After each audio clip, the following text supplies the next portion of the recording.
it was announced as success without stress. Otherwise, most people are so stressed out on the mic that they say stress without success. Is stress avoidable? We have to only learn how to manage it. Since they mentioned about our Chinmaya International Residential School, when I was there for quite some time, children used to come and ask me questions, especially the little one, and they love riddles. So they come and ask me, Swamiji, who's the happiest man in the world? And I shamelessly said, that's me. But my name itself is Swarup Ananda. And flatly the answer would come, no. So I said, then okay, you tell me, who is the happiest man in the world? Yeah. So, one of the children said, it's the one who discovered the matchbox. I said, how can you say that he's the happiest man in the world? He said, because when he discovered the matchbox, it was a striking success. We all want success because our happiness depends upon it. The very thought of failure causes stress in our life, sorrows in our life. We all want success because we want to be happy. But having attained what we wanted to attain and we are not happy, can you call it a success? Can you call it a success? You have all the wealth in the world, but you're not happy. Can you call it a success? We live in the most prosperous cities of the world, and the maximum health issues. Just move inside so that others will not. Yes. We live in the metropolitan cities, and there we find the maximum mental health problems or mental wellness problems. Why? Because people are not happy. You agree or not? मैं झूठ बोलिया?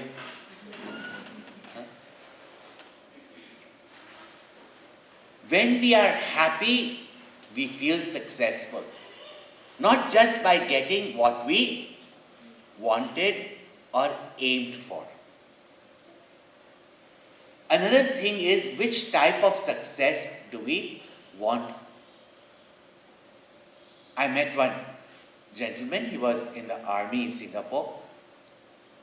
He used to attend my discourses. One day comes up to me and says, Swamiji, I want to meet you privately. These private interviews we are a little bit nervous about because you don't have any stress of your own, but they'll come and give you stress. They'll tell you the problems. So I said, what is your problem? No problem. I just want to meet you privately. So I said, why? So I have a very heavy schedule. So is there something you want to know? I have some questions to ask. So I said, then why don't you ask me now? And if you ask in front of everybody, then naturally it will help others also. And it's called maximizing your output. So I said, ask in front. He said, no, Swamiji, it's very, very private. I said, if it's that private, you shouldn't be asking a Swami.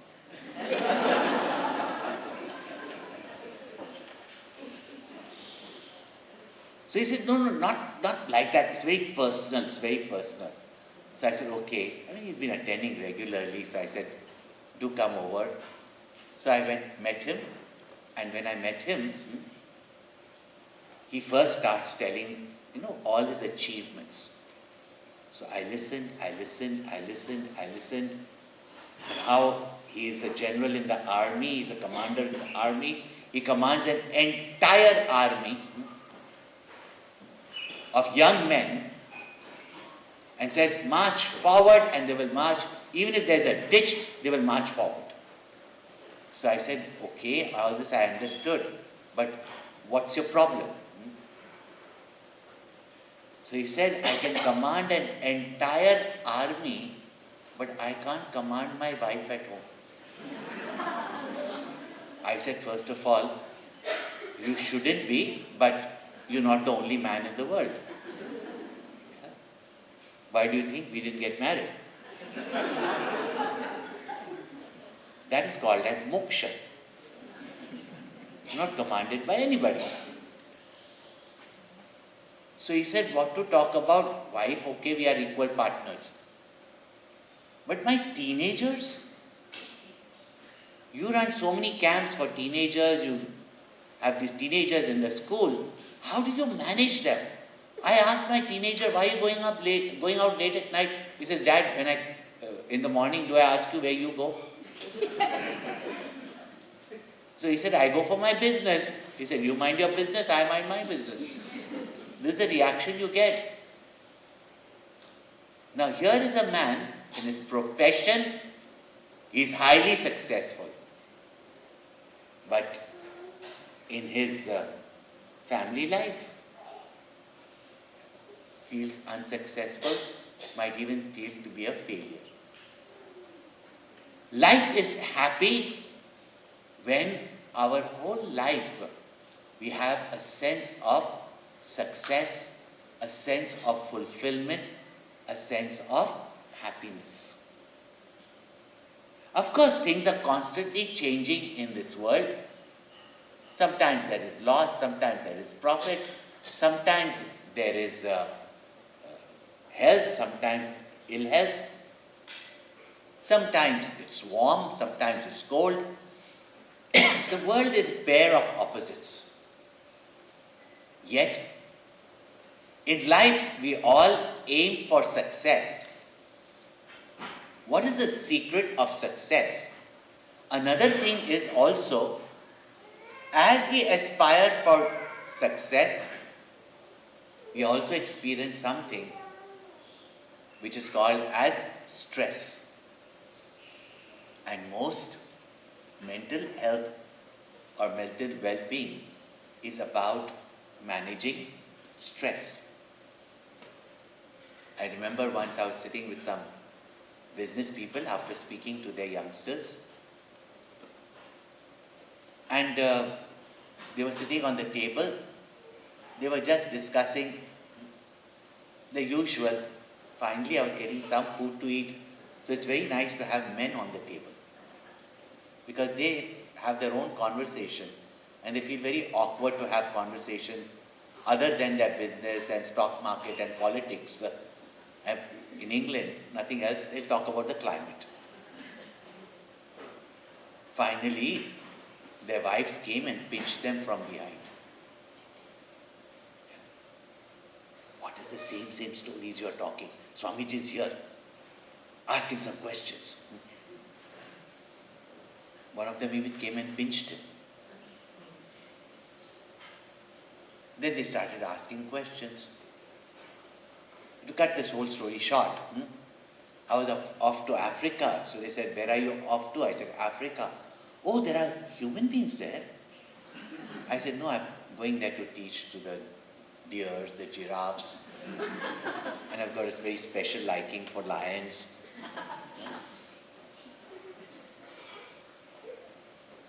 They said, what are you speaking on? So I made the mistake of saying I'm speaking on the 3rd chapter of the Bhagavad Gita. So they said, what's that? They're senior citizens, huh? Almost, let me say. So I said, they know there's something called as the Gita, but what is the 3rd chapter of the Gita? What is the content? The youngsters used to attend our classes. I thought they know it. Parents should know it. But now I know they send their children to our Bal Vihar classes, but they themselves don't think they need anything themselves. No? So I said, 3rd chapter of the Gita is Karma Yoga. Now I used a Sanskrit word. It's like saying what is x is equal to y. It's algebra. So, they said, what's karma yoga? That's when I came up with this title. I said, use Sanskrit words. They are completely oblivious of. Because that's not our language. It's the language of the aliens. That's what you'd see nowadays. So he said, what is that? And that's when I came up with the title, Success Without Stress. And I thought I gave a very good title that everybody is interested in. Which one of us is not interested in that?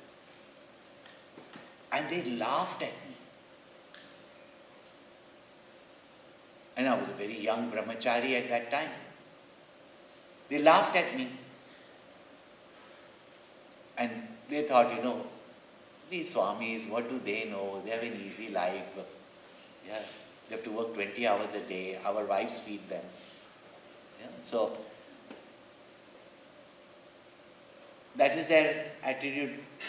But wait, if you want success in your life, you have to pay a heavy price of stress. I have been to so many universities, and very often they would ask us to speak on stress management. Having discussions with students as well as sometimes professors, most of the students were taught, because if you can't fight it, you might as well join it. That's the philosophy. They were told that stress is actually good for you. And what is the logic behind it? That until and unless you've got some deadlines, until and unless you are pressured, until and unless you are stressed, you actually don't perform. It is running seminars for these, college students, university students, that we brought out a course in which the book is available, Storm to Perform.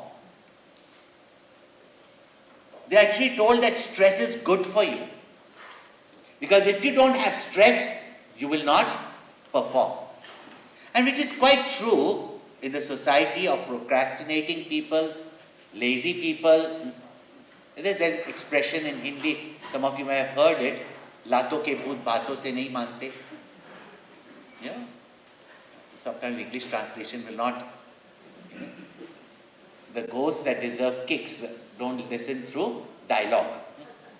It doesn't sound so good in English. But लातों के भूत बातों से नहीं मानते. What a rhythm is there in that, no?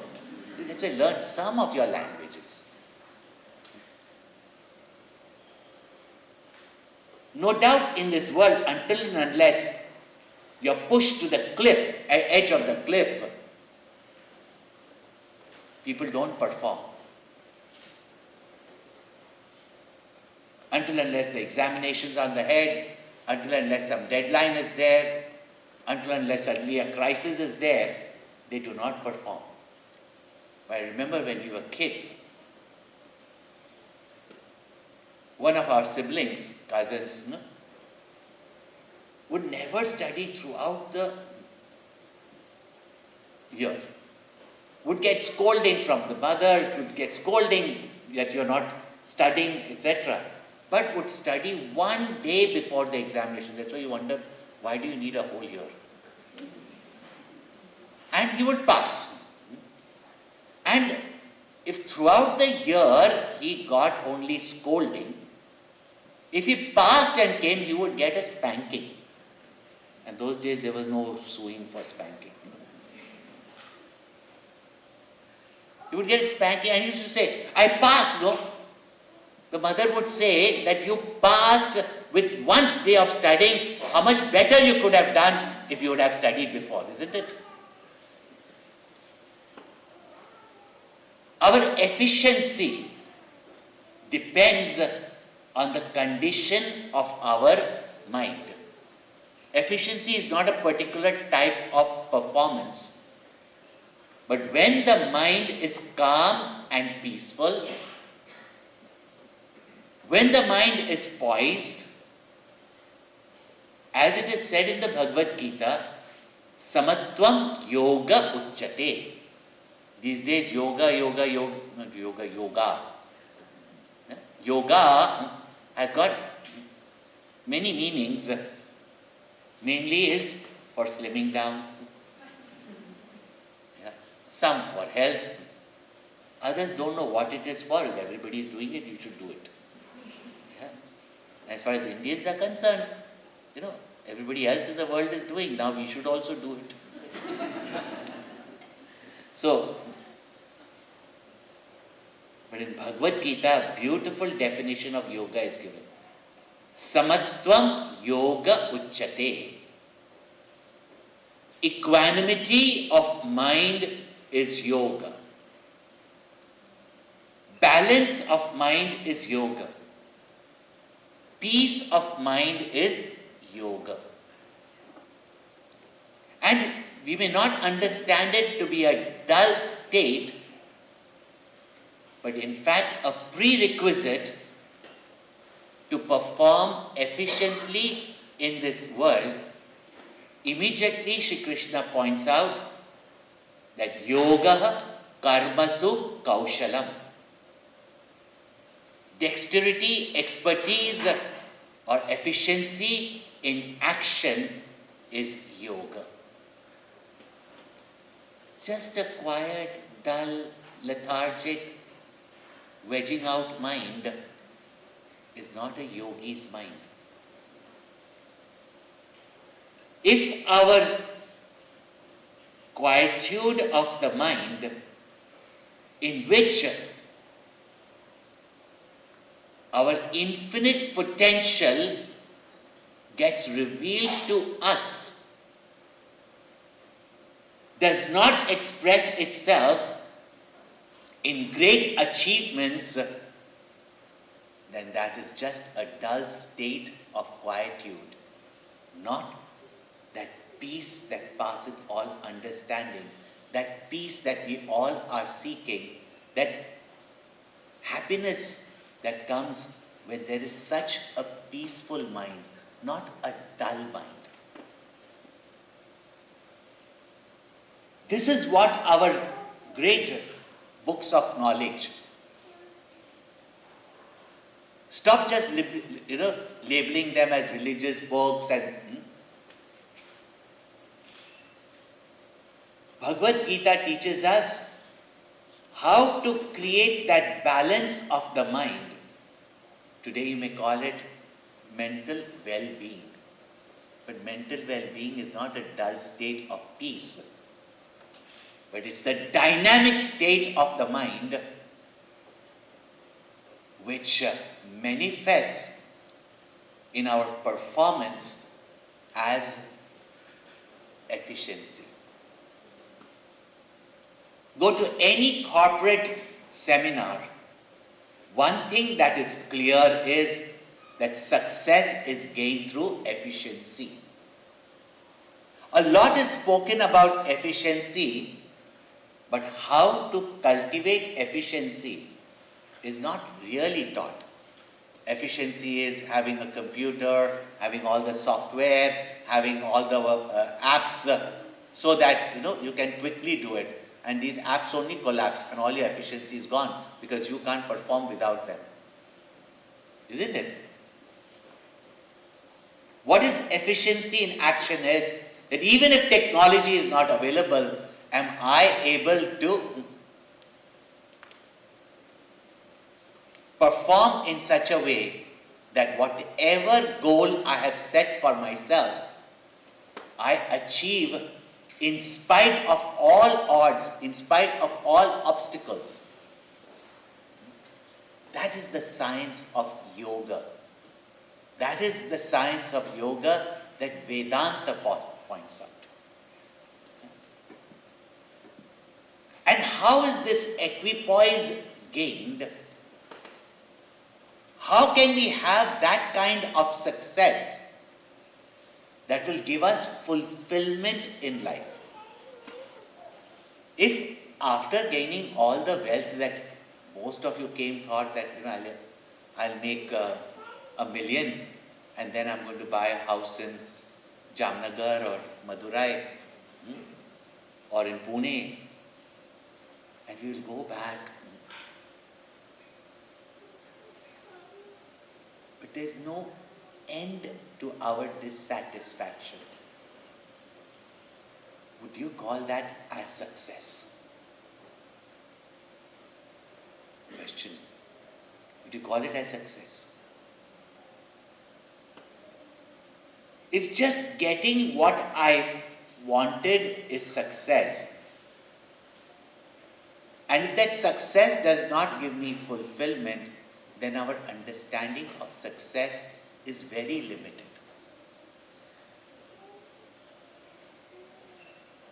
What is the secret of success? First and foremost, we must have that enthusiasm, that energy, that dynamism by which we can perform efficiently, by which we can attain any goal. For that, our Puja Gurudev, based on the Bhagavad Gita, would say that dynamism or energy is not gained by taking protein shakes, nor by vitamin pills. Just before coming, I was just hearing a whole conversation on what vitamins do you take, Swamiji? How do you have so much energy? I said, I take no vitamins. The only vitamins we Indians nowadays need is because we are too afraid, because we want to be fair and lovely. So we don't go out in the sun. So we have to take vitamin D. Other than that, all the vitamins should come from our natural nutrition. People take as many vitamin pills, but where is the energy? Where is the dynamism?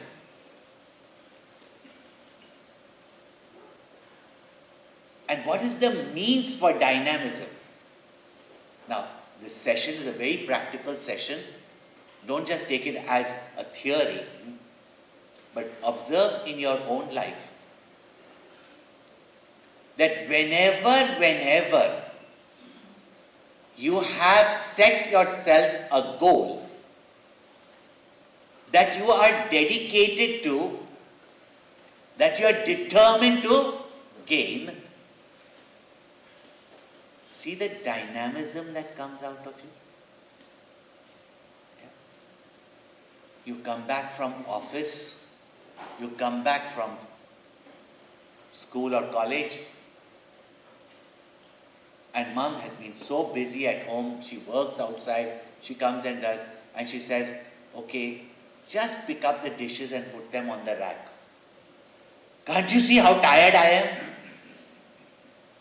And next moment, you get a phone call. There's a basketball match. Come. Or somebody calls you for a golf game. You go there, you work out, and you come up completely energized. Little do we realize that the source of dynamism and energy lies within us. Very few people know how to tap that energy and bring it out. When we have a goal which is higher and at the same time which is inspirational, which means it benefits many others, thus you get encouragement from others also. Higher and nobler your goal, greater will be the dynamism that comes out of you. But most people in life, everybody's got desires, and with those desires they set certain targets for themselves, which they call as goals. I run workshops on make it happen. This is just a little small prelude to that. Many CEOs, managing directors come for it. And they run such big companies, but if I ask them one question, and you can think in your mind, what is a goal? Everybody talks about setting goals, setting goals. What is a goal?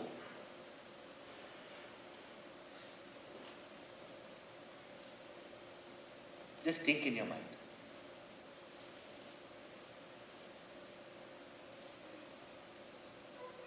We say success is when we achieve our goals. So what is a goal? Some target, some deadline, some thought over. They are all desires, they are not goals.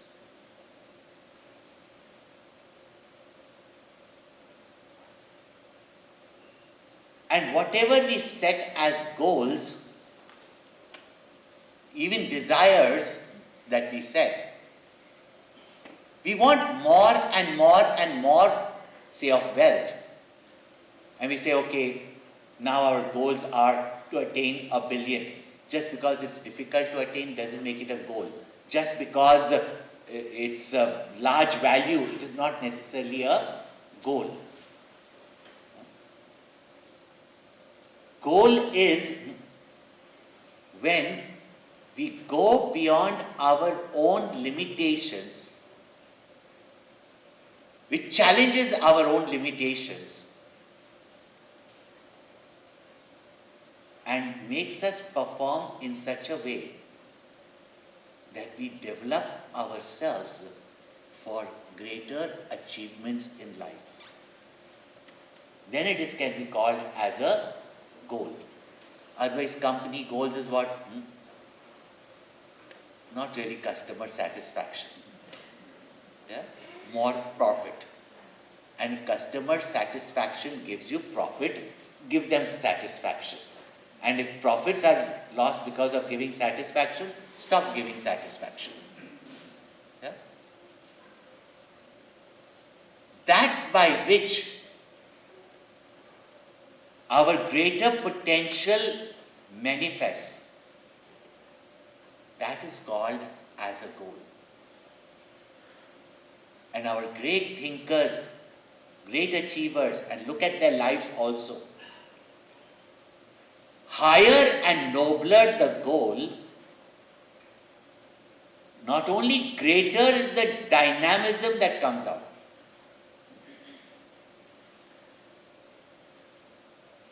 But you recognize your greater abilities, your greater talents, and that self-discovery is the greatest achievement that we can have in our life. Most people think that, oh, we'll go and do some breathing. All those pranayam and all are very beneficial for certain reasons. But we thought that, we'll do this thing, or we'll just chant some mantras, and all those are helpful. But higher and nobler the goal to have, greater will be the dynamism that comes out of it. When I say higher and nobler, when we think something is not only worth achieving, but something that can inspire us, something that we would admire, whether we admire in others, whether we admire ourselves for achieving it, and that towards which we have got, and there's no greater power for enthusiasm, for motivation, for perseverance, which are all qualities required for success, as I mentioned. And all this is achieved when there is love in our hearts, whether for the goal or for whom we want to achieve the goal.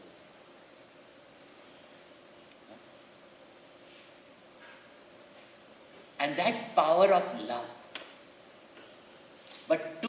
Because we are told that success is only when we reach our goal, and failure is a great loss, and failure is a disaster, is the end of it all.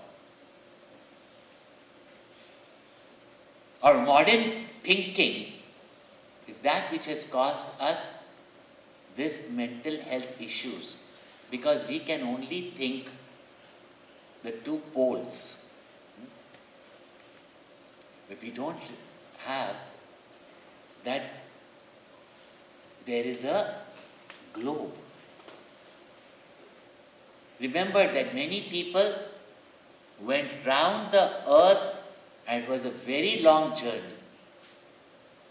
Now the flights have discovered that if you want to fly from the east to the west, go through the North Pole, and there is no country waiting to shoot you also.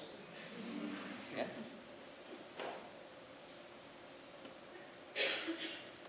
We only know a linear method. It's either win or lose. There's no in between for us.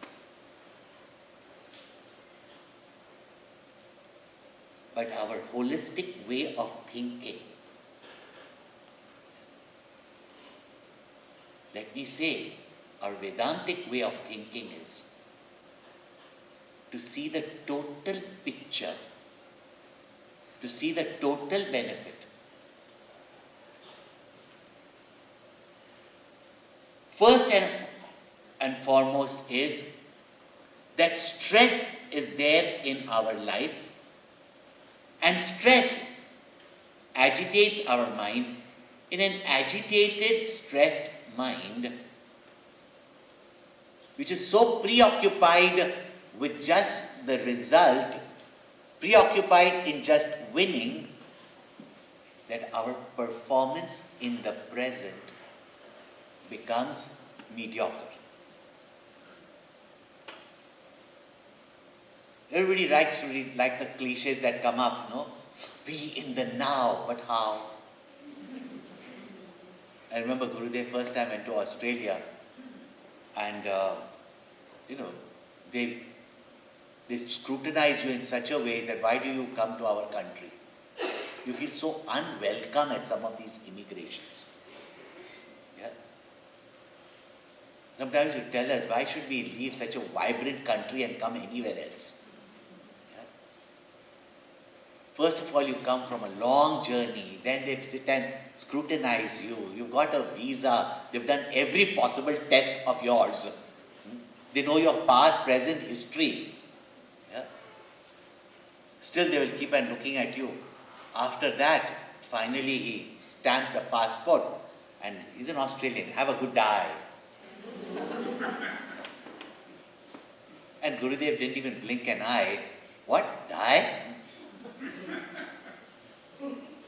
I'm sure you're used to it now because Alexa is Australian. You didn't know that, right? Yeah, even I come from Australia. So, have a good day. He went to say, have a good day. And Gurudev just turned around and asked one question. How? We wish each other have a good day, but how? You can tell people don't be stressed, but how?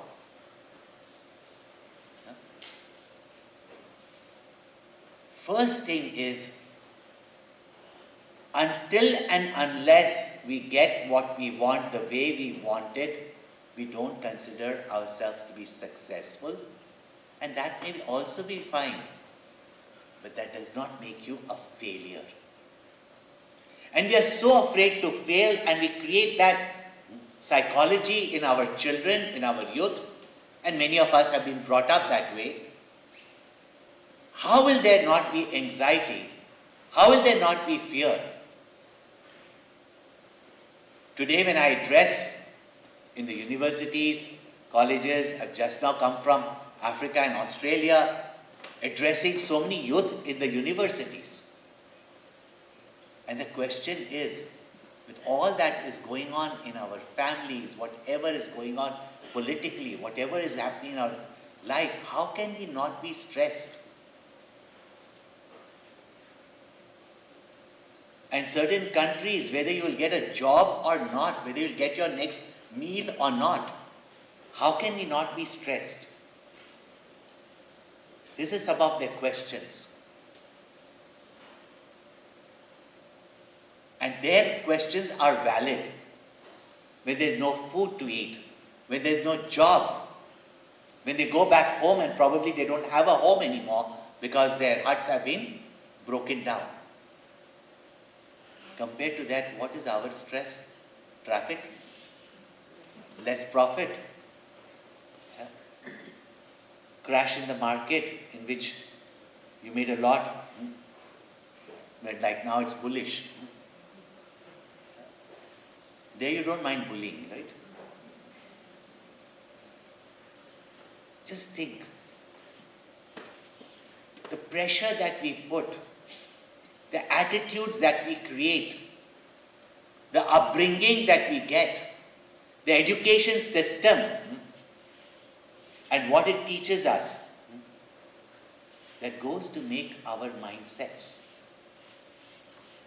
And with those mindsets, either you are successful, measured by other people's standard, or you are a failure. And naturally, no one wants to fail because our happiness depends upon our success. That's there in our mind. And until and unless that mindset changes in life, not only we don't reach our fullest potential, and therefore that sense of dissatisfaction is there. Even though you have much more than what you aimed for, even if you have much more than many others have, but real satisfaction and the feeling of success comes in when you know that you have done your best, that you have done your duties, you have expressed yourself to the best manner that you could express, then the joy in that action not only brings about efficiency to bring amazing results, but that fear of failure is not there. Not that you don't get what you wanted, but the fear of failure is not there. And even if you don't get what you want, you recognize that you got something better than that. That is the true meaning of that very misunderstood, misquoted statement of the Bhagavad Gita, Karmanyevadikaraste ma phaleshu kadachana. Express your potential in your actions. The end result is just a byproduct, which no doubt is going to be great. But you definitely not have anxiety for it. One beautiful statement I had read, and I quote that very often, and sometimes these are our takeaway home points.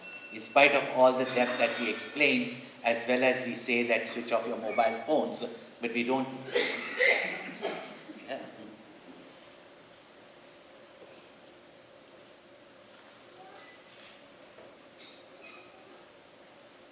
Beautiful statement I read. The tragedy of human life is, of human beings is, not that we aim for high goals and not achieve it, but we aim for small goals and achieve it.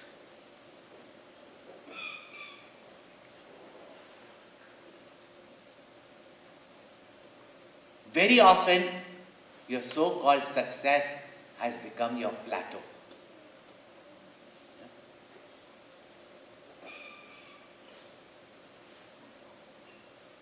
And to make anything great happen in your life, the fear of losing what you have or what you have achieved, or to be seen as a failure, we never aspire for greater things in our life. Our rishis have said, the scientists of life have said, aim for the infinite because infinite is your nature. Tat Tvamasi. You are that infinite that you seek, whether you call it as God, whether you call it as reality, whether you call it as supreme satisfaction, peace, happiness. It is your own essential nature. Even those who are seeking the path of spirituality, very often they don't know what it is. I'm not religious, I'm spiritual. Many people, spiritual means they've had some spirit. I remember because word spirituality had come into it. I thought, some place I was traveling. So I said, these are Guru, two people can't ask what do you do, what is your profession. One is a housewife. Nowadays house husbands are also there. But a housewife, and the other is ask a monk. Being a monk is not a profession. Being a housewife is not a profession, because it goes beyond all professions. It incorporates all professions, isn't it? What does a housewife does not do? She's a part-time nurse, doctor of internal medicine, surgeon, accountant, finance manager. So you can't put her into one category of this profession or that profession. We Swamis also have to do a lot. Open schools for your children, which you will not send. Open universities for your children, which you will send when you have problems with them.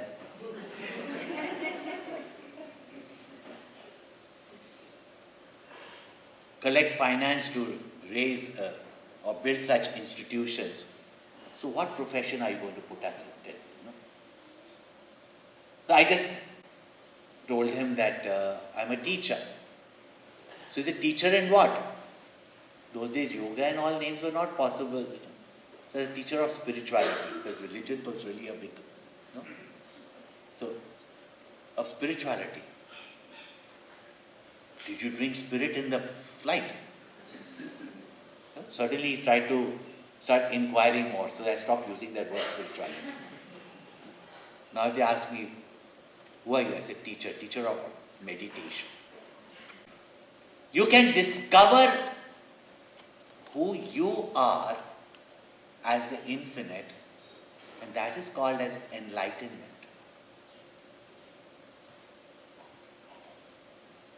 That science which trains your mind in, and that training of the mind is what is called as that which will unite you, and therefore called as yoga.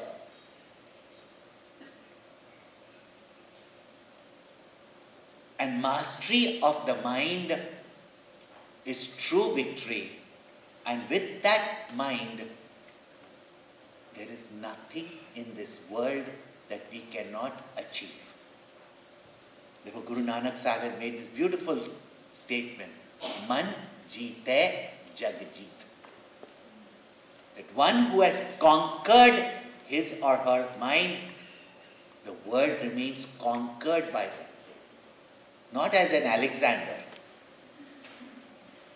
which means all the world's resources, whatever that person wants to attain, can be attained.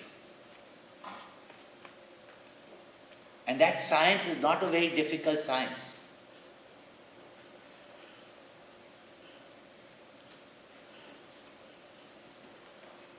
If you only understand the mysteries, the secret that is there, which our great masters openly said it.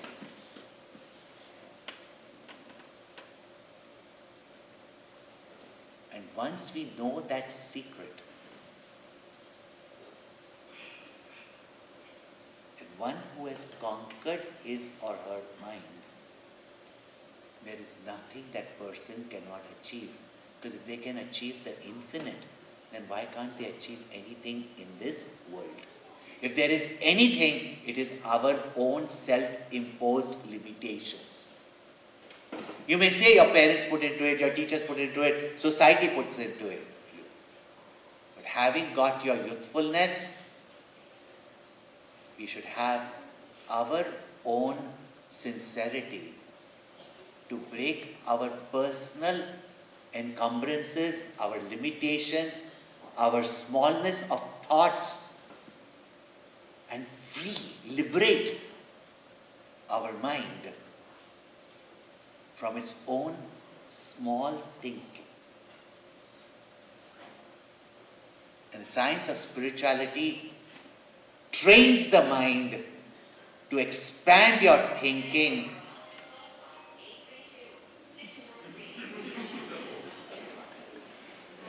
Just.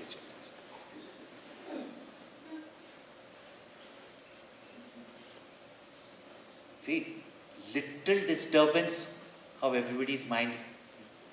Luckily, I have not forgotten what I was saying. But you have forgotten already what I was saying, isn't it? What was I saying?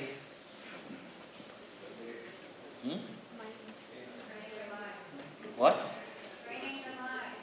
Good, at least you remember.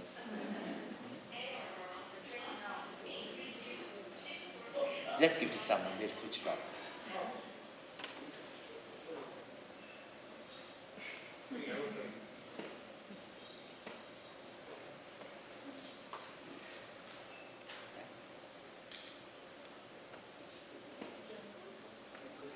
So train your mind in such a way that all your limitations have come to an end. So 5 things that have been pointed out to us, and in that there are multiple things that are achieved. First and foremost is your mind becomes single-pointed, and as you know, a focused mind is a mind that can achieve a lot. A distracted mind dissipates its energy. Just as the sun's rays that go through a convex lens, what do you call magnifying glass? Young people do not understand, but some of you boys must have done that mischief. No? You were supposed to carry a magnifying glass, I don't know why, but you carry a magnifying glass, and if you're sitting in front of the window and the sunlight is coming in, you must have some time or the other focus that ray of sunlight on someone's leg. Do you do it or not? You guys are very good. And they would have jumped up in class as though suddenly they are being burnt or something is poking them. The sun rays are there giving us warmth. But even through a small focal lens, when that sun rays becomes a point, see the power of that sun ray. It can burn a piece of wood. Normally the sun rays don't, because they are scattered. Same way our mental energies, when they are focused. Now, all the spiritual sciences, whether it is japa, tapa, puja, meditation, dhyana, meditation not just sitting like this, is to focus your mental rays.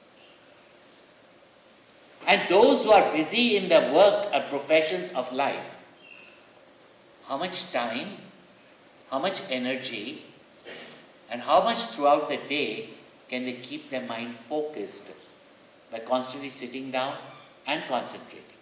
Every day you must start your day with a little meditation. And meditation, try to concentrate your mind, quieten your mind, and focus it on one idea, even one mantra, one series of thought. Even focus on one object so that you can learn to focus your mind. When mind is focused to a great extent, it is calm also, because there is no other thoughts.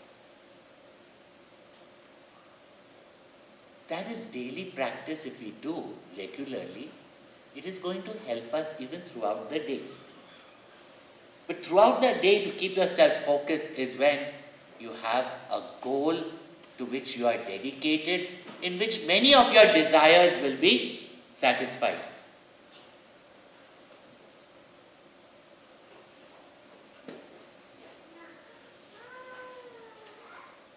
Many of your desires will be satisfied.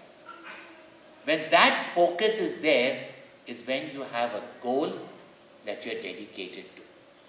When you have love for that goal, your concentration is there. You know, just like these days, we've got so much love for our phones. But even now you are itching, no, just check some message. No, I was not checking message, I was taking some notes. But while you were taking your notes also, see, you can't give up that thought. If there is a goal that you love, your mind, energies, everything are focused, your time, everything is focused towards that goal. And that goal by which you can express your talents, your abilities, it's in line with your nature. Not only you enjoy the whole process also, but that further helps you to concentrate your mind. But 3 channels through which all the dynamism that you have created can get dissipated. One is our memories of the past, worries about the future, and in the present, disorganized and excited.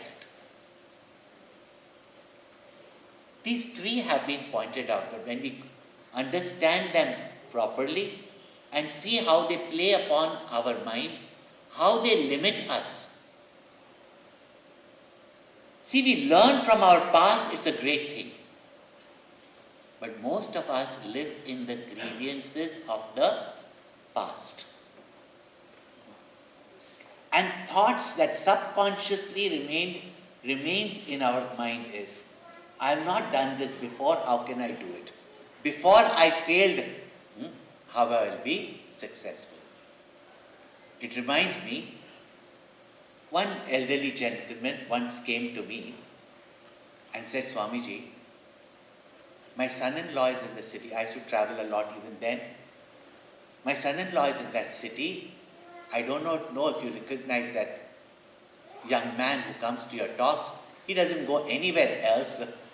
He just comes to your discourses. So I've got something to tell you about him. I said, oh, not this father-in-law, son-in-law bit. No? He said, I want you to tell him something. So I said, tell him what? Why do you all make us do all your dirty work? No, but he won't listen to me. So I said, what happened? He said he's going to start up a company. Banks are not going to give him a loan for startups. I'm ready to give him money. I'm ready to give him as a gift. That he won't take. So I said he must be like one of those old-time Bollywood heroes. I will not take from the girl's house,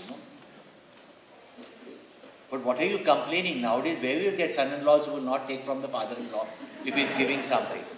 So what are you complaining about? So he said, I am ready to give him the money. Let him take it as a loan also. But let him start the business. So when I went to that city, I called the young man. I told him that you are about to start a business. How did you know, Swamiji? I said, you know, we Swamis have got powers. Unfortunately, I don't give those bluffs. But I just told him, your father-in-law spoke to me and told me that you are about to start up a company and he's ready to give you. He said, no, Swamiji, I will not take from my father-in-law. I've told him that. So I said, take it as a loan. Pay it on with profits, interest, maybe dividends, you know. He said, Swamiji, my father-in-law's worked very hard over the years. And I know he's got savings, but I want him to keep it for his old age. I said, he's just giving, you can return it back to him, even as an investment. He said, Swamiji, I know he's my well-wisher. I know he's like my father, but I wouldn't even take from my father at this age. So I said, but why? You're investing in your business. It's not for gambling or spending. He said, Swamiji, I started a business some years ago because I'm not highly qualified as a, to go to a corporate job and get a decent job. I come from a business family. My parents passed away very early. I started a business with whatever I had, and within 2 years, without experience, it collapsed. Like that, about 6 times I have started the business, whether through loans, etc. At the moment, I'm already in so much debts. Banks will not give me any loan. I'm trying very hard. So I said, then that's why I'm saying, take it from your father-in-law. And he said, but that's why I'm not taking. What if I start the business and that fails? Because 6 times it has failed. I said, father-in-law is so great, the son-in-law is even greater. So when I spoke to the father-in-law, I told the father-in-law, it's a great son-in-law he has. Why do you want to give to him when he knows that he has failed so many times? He said, because he has failed 6 times, I want to give him. I'm always curious because, I run so many courses for people, success, etc. Besides all the spiritual talks, because if they're successful in the world, then only can they be successful in gaining the infinite.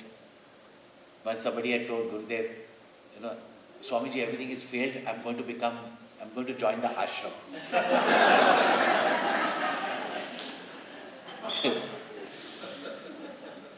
One person came, Swamiji, I'm not getting married and no one wants to stay with me, so I'm becoming.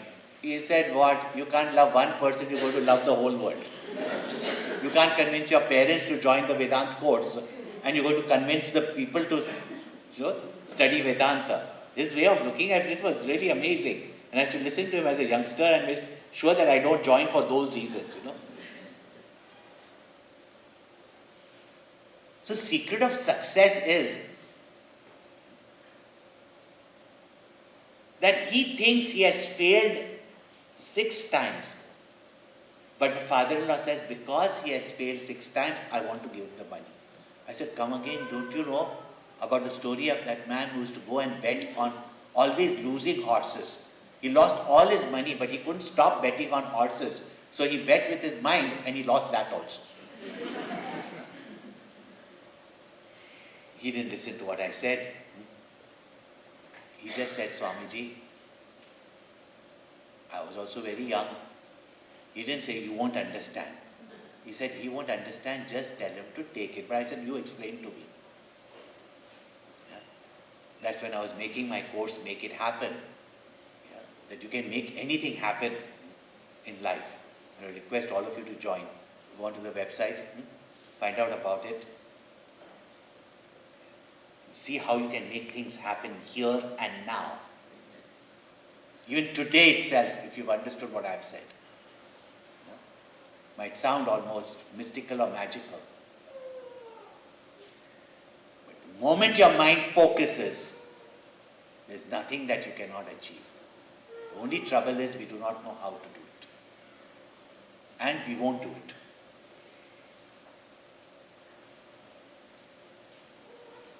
Here is this man saying, tell him to take the money.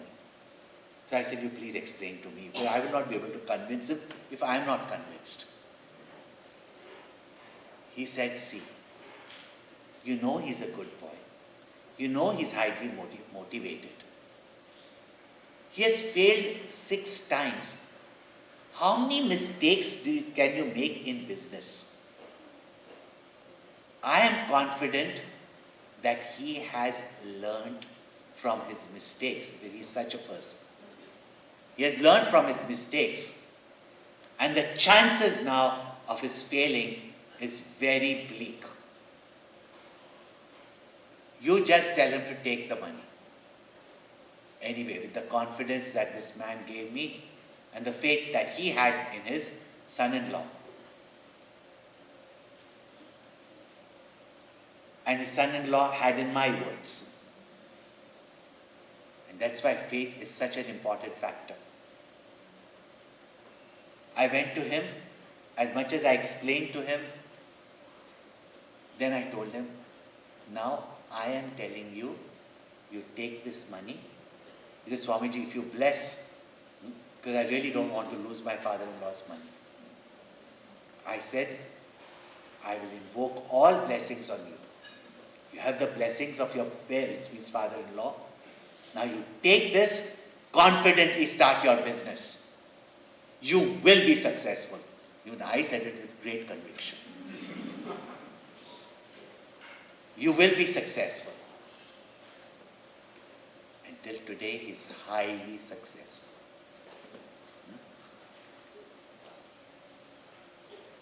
And what this elderly man taught us all was that learn from your mistakes, but don't live in the dead moments of your past.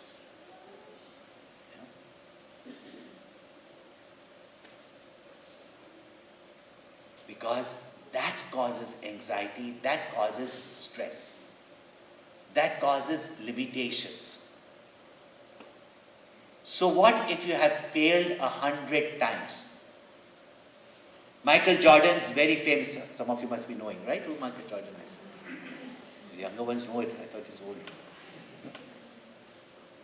His statement is, I failed many a times, that's why I am successful. Abraham Lincoln. You think Gandhi was overnight successful in getting freedom of India? Many times he was jailed.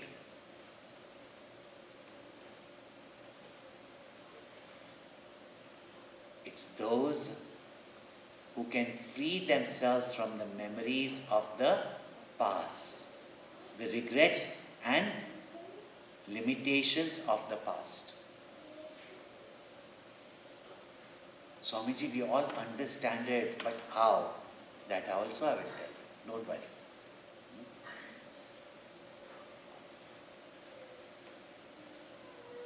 Anxieties for the future. And why the anxieties for the future? Because when we think about the future or we think about the past, in the workshops, I would say, even now if I tell you, think of a past powerful incident. What comes to your mind?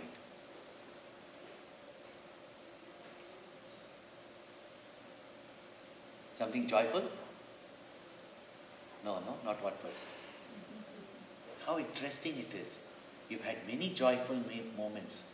even successful moments, but you will remember your failures. You'll remember your grievances. See how our mind has got trained. Therefore, the past creates regrets. And when you think about the future, you want success or you want failure? What do you want? Success, right? And what do you actually do? What is worry? In your mind, you have already determined that the chances of its failures are larger than its success. So what are you thinking about? What are you aiming for? What have you actually thought about as your goal is a failure of your goal, not the success of your goal. For spiritual students, even those who hear our discourses day in and out, even listening on YouTube, even listening to all our talks, whether on deep spirituality or spirituality in so-called day-to-day life, how often they will say, I don't have a chance. After many lifetimes, I will realize. You've already set your mind. Where? In success or in failure? Meditation is very difficult. I'm not fit for it. See how many such thoughts run through our mind. They are analyzed as anxiety for the future. And why the anxiety? I presented it in a very unique manner. I remember when I came from Africa many years ago.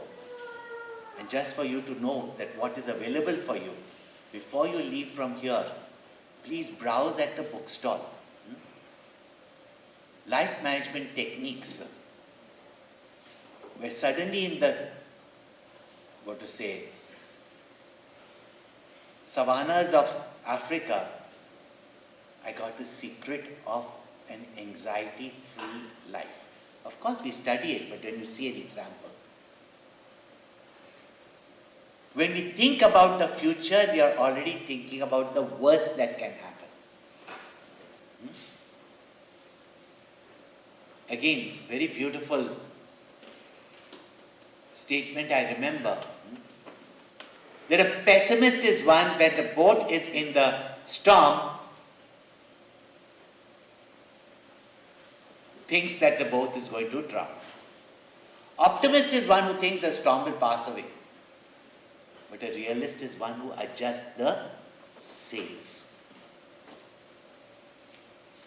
If we want success, rather than thinking, what if it fails, and become anxious about it, our anxiety must bring about a sense of presence in the present,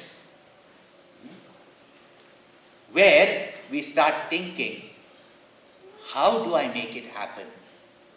Not whether it can happen or not happen. We are just wasting our mental energy thinking whether it will happen or not happen, rather than to make it happen. How to make it happen?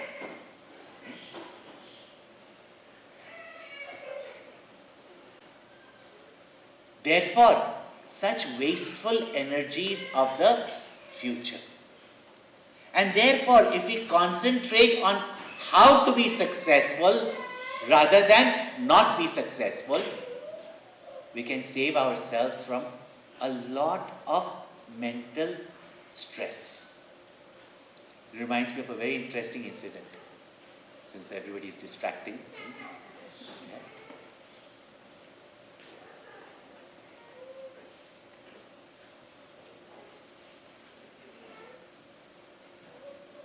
one couple came fighting to me. Those are the wonderful times when you affirm that you have done the right choice.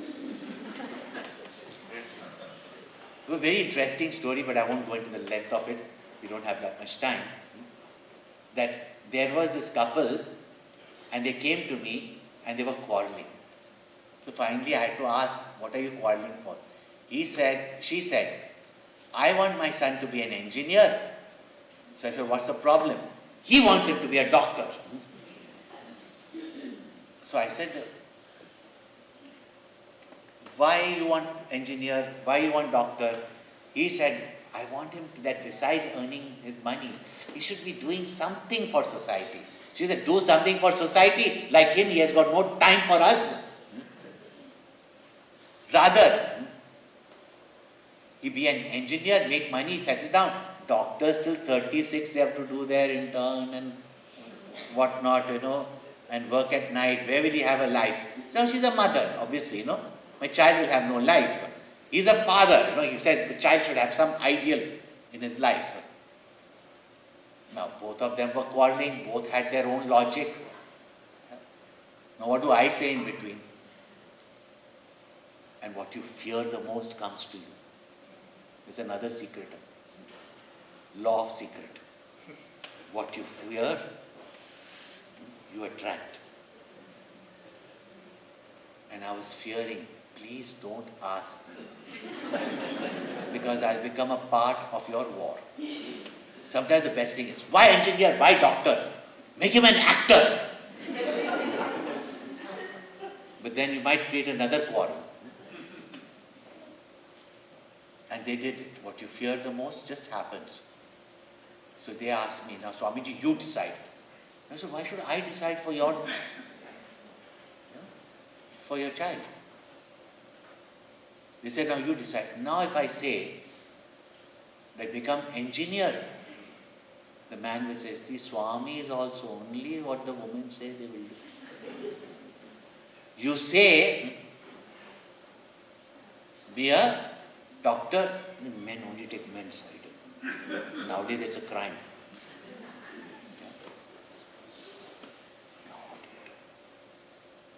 And I tell you, there's another secret I'm telling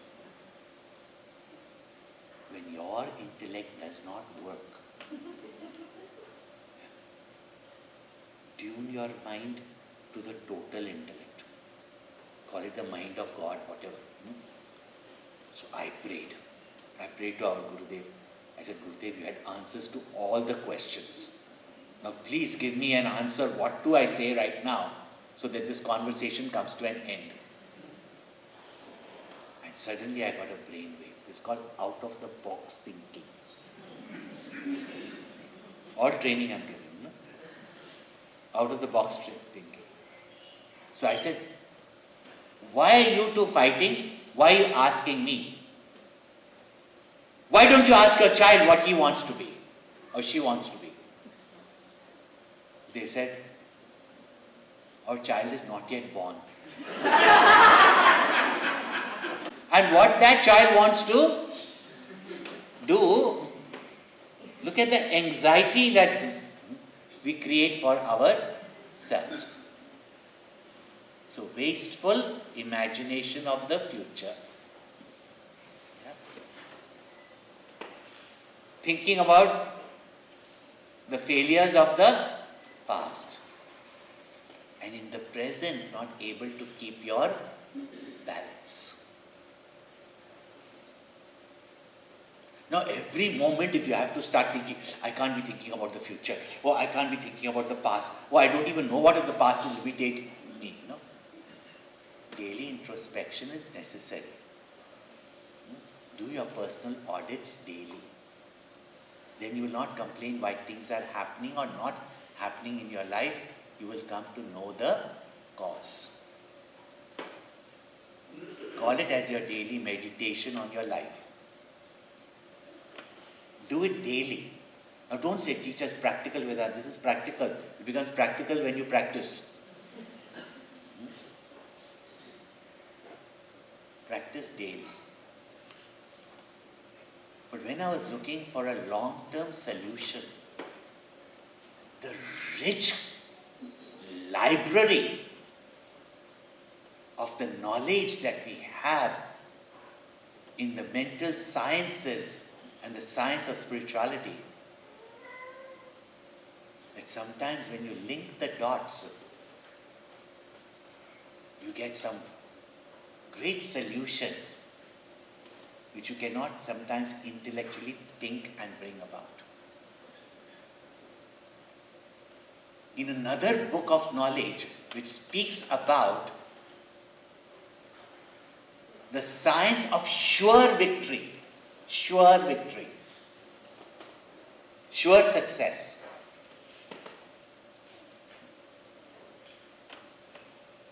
In Chinmaya YouTube channel, you find it as Win the Mind, Win the World.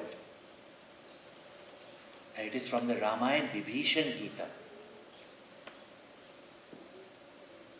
where in a different language, but when you link the dots, that what is that strong mind which can rein the very senses and your organs of action of life,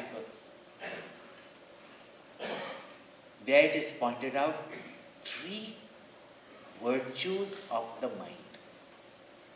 And if we learn to develop that, not moment to moment you have to struggle with this.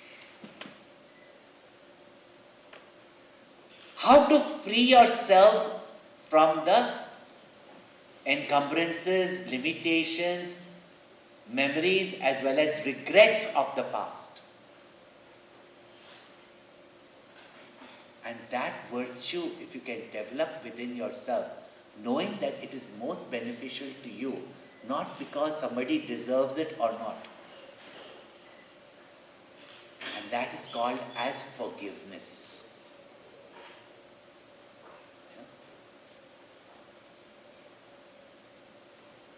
Forgive others, forgive yourself for the mistakes that you have done. And mind you, forgiving others is easier than forgiving yourself. And I'm bringing this out today. There are many youngsters sitting in the session. When I'm addressing teenagers, when I'm addressing college students, and these are what you call good, in simple words, good, sincere children. Most of them are having these mental issues. Why? Because they keep on regretting the mistakes that they have done. They didn't listen to the parents. They didn't listen to their own inner voice. They did some things. Really, they couldn't be doing anything so terrible also. Yeah? But not to justify them, which is good. But they remain in the constant remembrance of what they have done. That they keep on repeating it again and again and not able to come out of it, feeling worse and worse, and then losing confidence in themselves. Mental health is not about, taking some pill.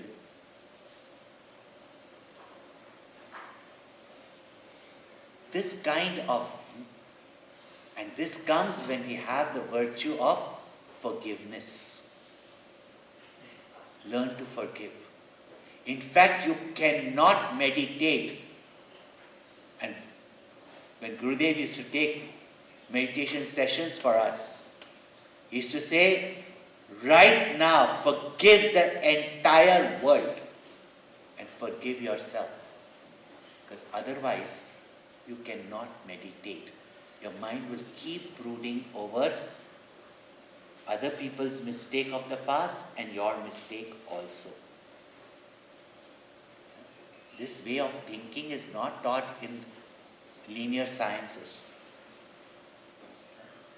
To free yourself from the limitations of the past, the quality that you require is forgiveness.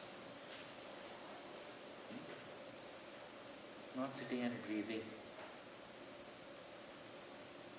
Not sitting and meditating and thinking about all the negative things.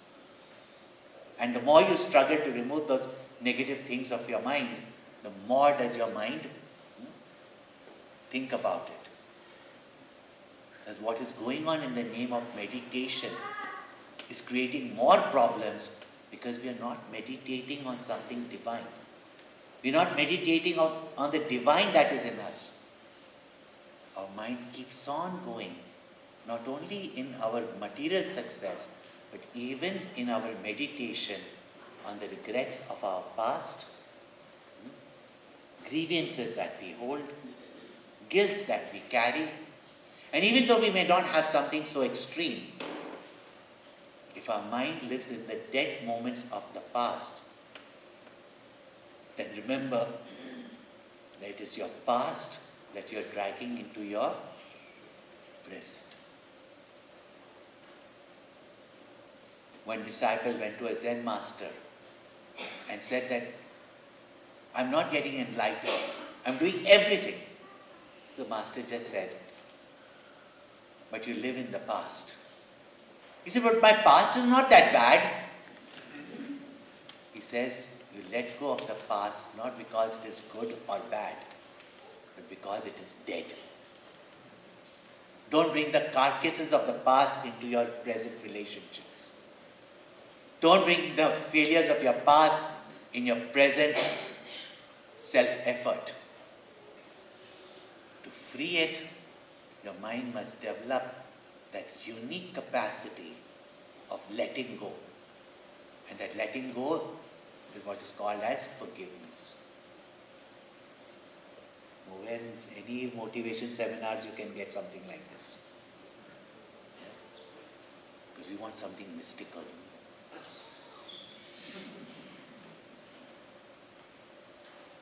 Those are all temporary ways of quietening your mind and all helpful in development, but not in resolving these things. That is why the bulk of our scriptures are giving us this knowledge, yama, niyama, then asana, then pranayama. And missing that out, lifetimes we can do so-called practices, but if our mental goal is not clear, we do not have that strength in us, and our mind is not stress-free, which means free from the past, free from the future, and in the present, have compassion. Compassion towards others so that later on you don't have to forgive.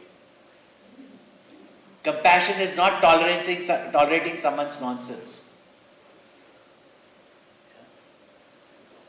Compassion is an understanding that we have of people's abilities and inabilities, and also of yourself.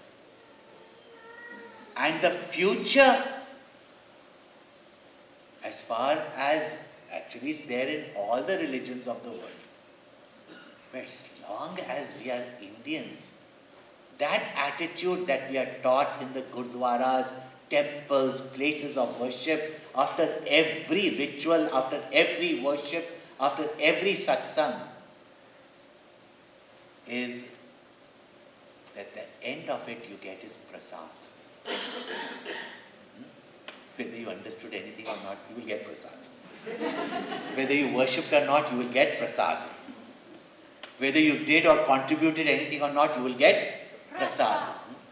Yeah. That is how our culture is, isn't it? And it's not that people do not have enough food at home. They're not running somewhere for free food.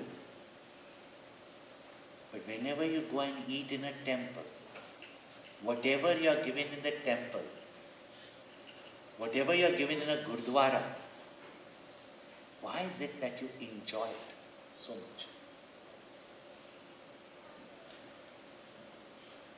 Because there you have prasad buddhi. We train our children also. Don't say, "Chee, I don't want this much. I don't want this." Whatever prasad you get, you accept as the gift of the divine to you. With the attitude that I have received this is for my best. And if you know that you've given the best offering to life as prasad, what you will get is the best. That time you may not know it, but you accept it, and you will recognize that even from the success that you aimed for, you have got something greater than that.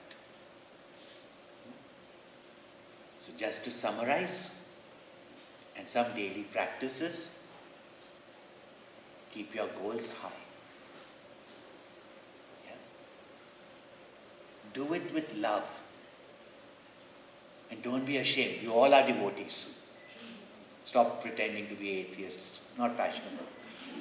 It's outdated. They were wiped off, char vakyas. Yeah. When it is said, for God's sake, keep on saying, for God's sake, do it, children. Yeah. Because for your sake, they will not do it. Do all your actions thinking that this entire life is given to you as a gift, say from nature or from Bhagwan, from God. Yeah. And even if someone says, I have not faith in God and all that, you have faith in the laws of nature, which you call as science. Have faith in Mother Nature that nourishes all the creatures. Have faith in the laws that you become so proud about. Do your actions as dedication, whether it is for your country, whether it is for your parents, whether it's for some great person in your life. Do it as a dedication to the Lord, that everything that you do, because everything that you have is Bhagwan's gift to you. Whatever you do, even as you walk, even as you speak, even as you go and perform your various duties, or you sing or you dance, if you only keep in your mind that I am doing for the greatest of the greatest, the lover of the universe, or to achieve the highest goal, divinity, Godhood, then the way you will do your action, you have no time to think what happened in the past or the future. That fate drives you to do your best. Efficiency comes in action.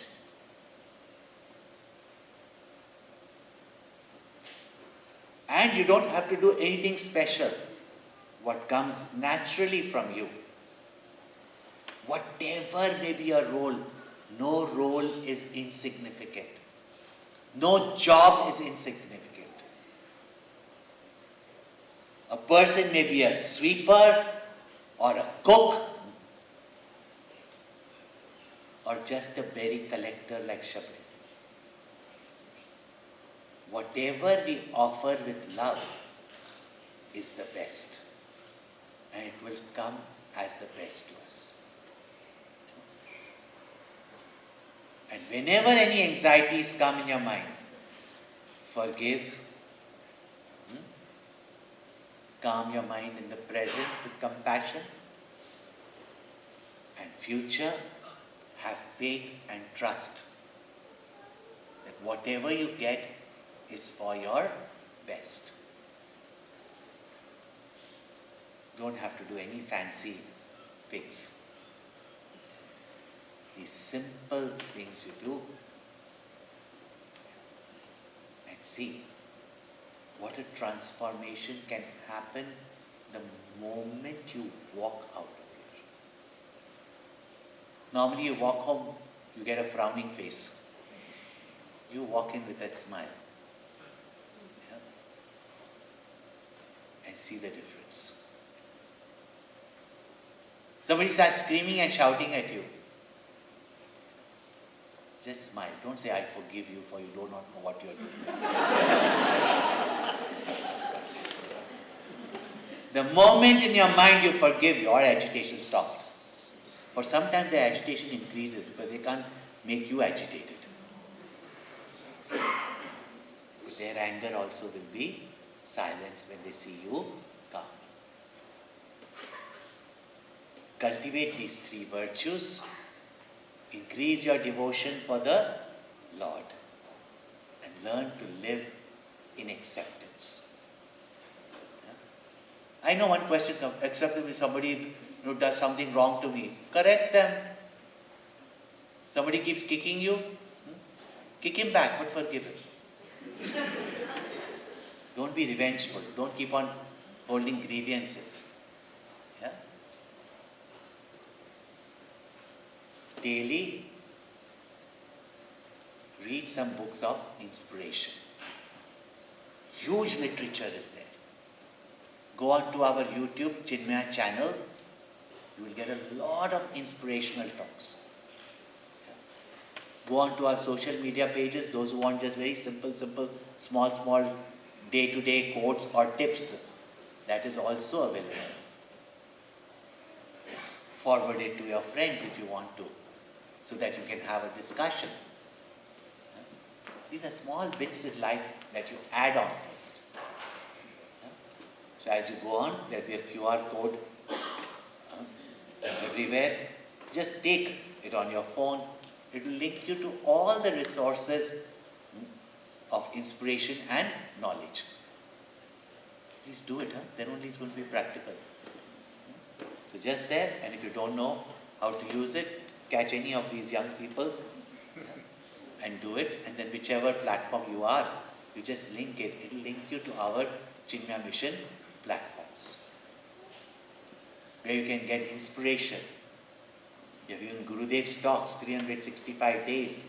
Each day, just 10 minutes of the most inspiring talks by the most inspiring teacher on the most inspiring subject.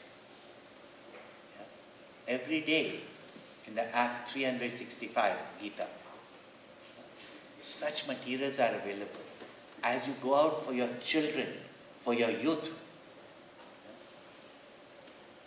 for you, even the study of the highest Upanishads, Chinmaya Mission has got all this.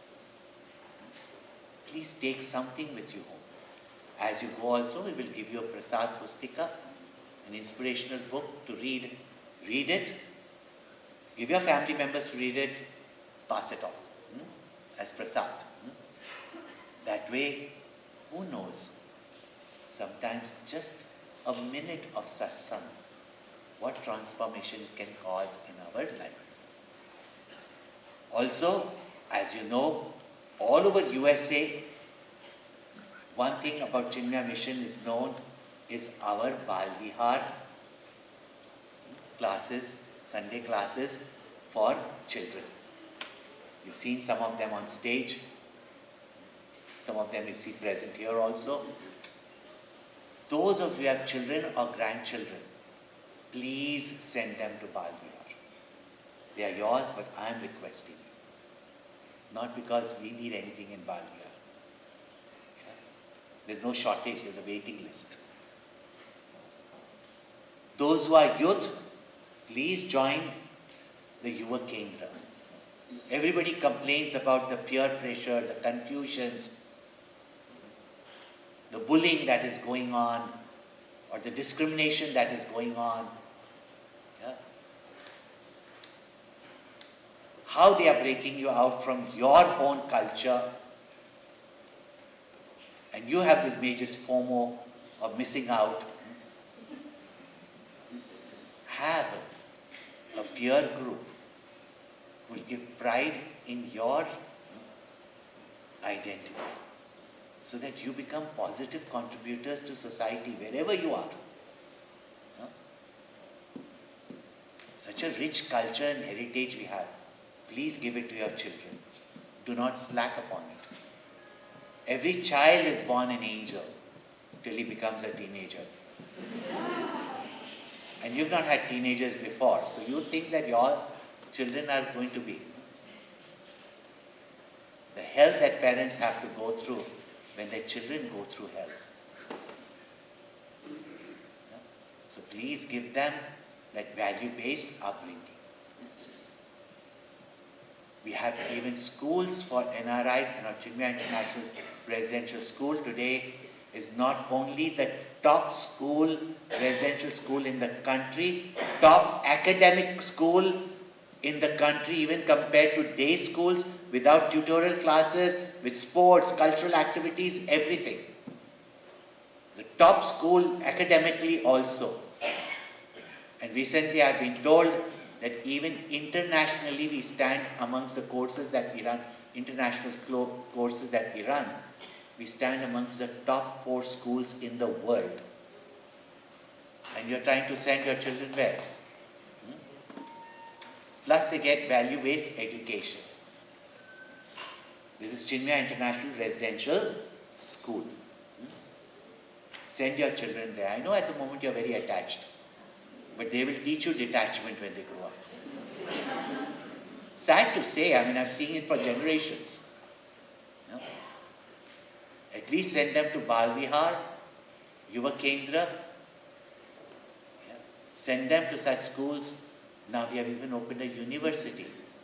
It's an all-modern university that blends the contemporary, not only the value systems, but also our Indian knowledge systems, which created such giant minds with such phenomenal discoveries that today we just look back and we think we are proud about it, but we have not realized that what resources lie in our Indian knowledge systems and how we are losing it by being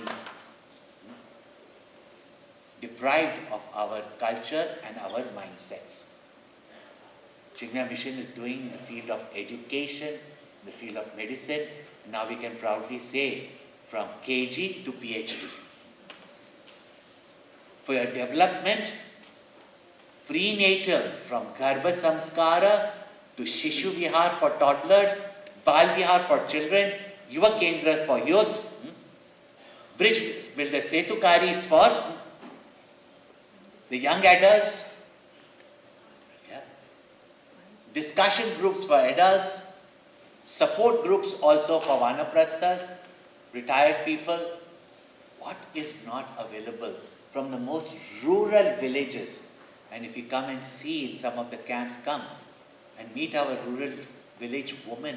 People think women in India need empowerment. They'll put the corporates to shame. They're a powerhouse themselves. Come and see. And they are so humble. Many of them were even illiterate. They're no longer illiterate. And they said, this much we have learned from the Gita from Swami Chinmayananda. And while the world was trying to save money, lay off people, 1,000 villages they have saved. How many thousands of people? These women in the rural villages, that during the pandemic they would have not been wiped by the viruses. Their immunity is quite good. But they would have been wiped off with no farming, no food, etc. These women, through the programs that they have gained from Chinmaya Mission, which teaches them to be self-developed and self-sufficient, took up the responsibility while the world was trying to save toilet papers.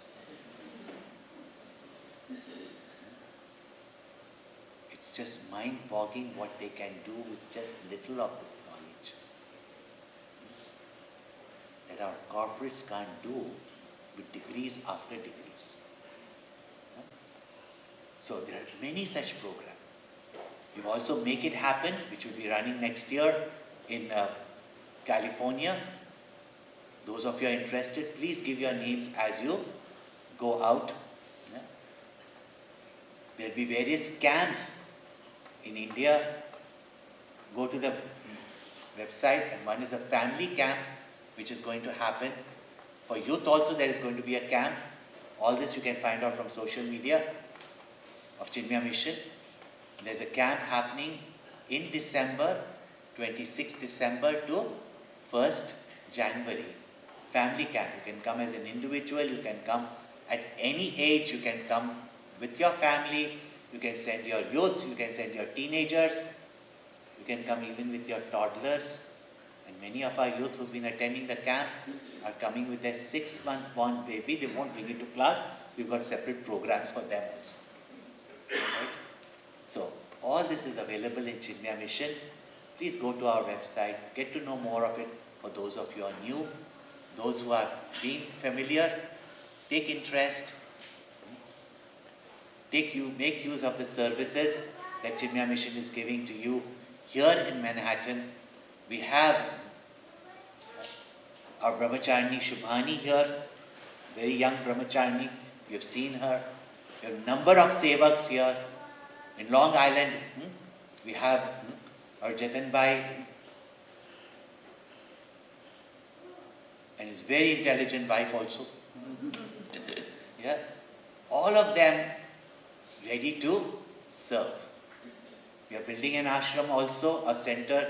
We have ashrams in New Jersey. So where is it that we cannot reach out? Yeah, if coming in Manhattan is a lot of traffic, going to New Jersey is no traffic. Yeah? So all this is available to us at our doorstep. Make the maximum use of it. For our Puja Gurudev's vision and mission. And this is going to be his 108th birth Jayanti.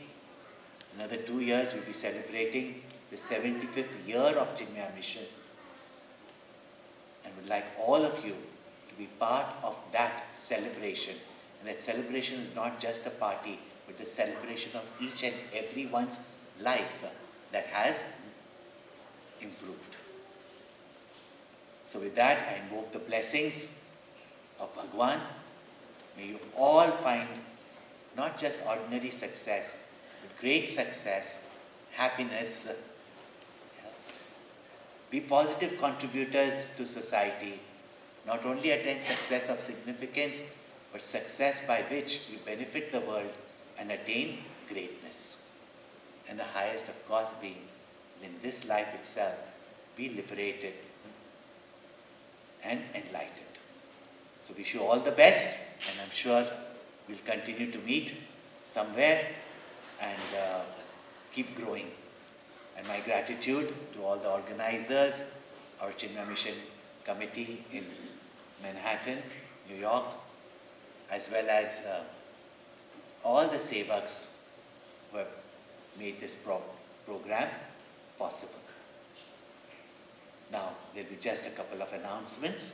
We'll conclude with an Aarti, and then as you go, please take prasad.